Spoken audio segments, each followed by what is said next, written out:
நிறைய இந்த neural connections இருக்கு. அதாவது நிறைய நியூரான்ஸ் வந்து நம்ம பிரெயின்ல இருக்கு.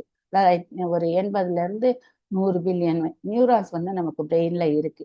நம்ம ஏதாவது ஒண்ணு புதுசா கத்துக்கிறோமோ, இல்ல புதுசா ஏதாவது பண்றோம், இல்லைன்னா படிக்கிறோம் அப்படிங்கிற நேரத்துல எல்லாம் என்ன ஆகுது, இந்த நியூரான்ஸ் எல்லாம் ஒன்றோடு ஒன்று சேர்ந்து அவை எல்லாமே வந்து ஒரு பாதையாக வருது. த நியூரல் பாத்வே அப்படின்னு சொல்லுவோம். இந்த நரம்பியல் பாதையாக வருது. அந்த நரம்பியல் பாதையானது கொஞ்சம் கொஞ்சமா நல்லா திக்காயிட்டே வருது. எவ்வளவுதான் எவ்வளவு நம்ம வந்து அதை படிக்கிறோம், படிக்கிறத நினைவு திருப்பி திருப்பி நம்ம ரிப்பீட் பண்ணி நினைக்கும் போது அது ஃபுல்லாமே நல்ல திக்கா ஒரு நியூரல் பாத்வே ஆகுது. அது மட்டும் இல்ல, முன்ன எல்லாம் சொல்லுவாங்க வந்து ஒரு வயசு வரைக்கும் தான் வந்து பிரெயின் வளரும்.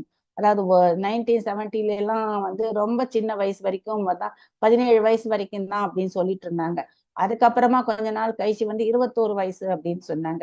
இப்ப வந்து ரீசெண்டான ரிசர்ச் எல்லாம் பார்க்க போகும்போது அதெல்லாம் கிடையாது.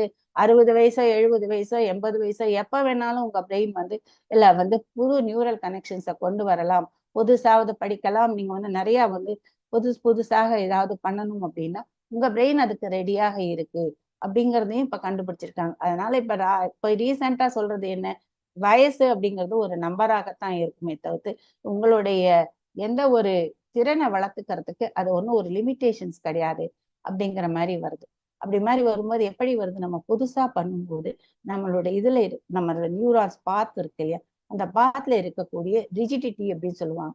நம்ம ஒண்ணுமே யூஸ் பண்ணாம இருந்தோம்னா அந்த அப்படியே நரம்புகள் எல்லாம் அப்படி வரைத்து அப்படி ஸ்டிஃபா போயிடுறது. அந்த ஸ்டிஃப்னஸ் போயிடுறது நம்ம இந்த மாதிரி படிக்கும் போதும் இதெல்லாம் புதுசா நம்ம ஏதாவது கத்துக்கும் போது அத மாதிரி யோசிக்கும் போதெல்லாம், அதாவது வந்து ரிஜிடிட்டில இருந்து பிளாஸ்டிசிட்டி சொல்லுவோம், நியூரோ பிளாஸ்டிசிட்டி அப்படிமோ, அதை வந்து அந்த மென்மையான தன்மைக்கு போறது.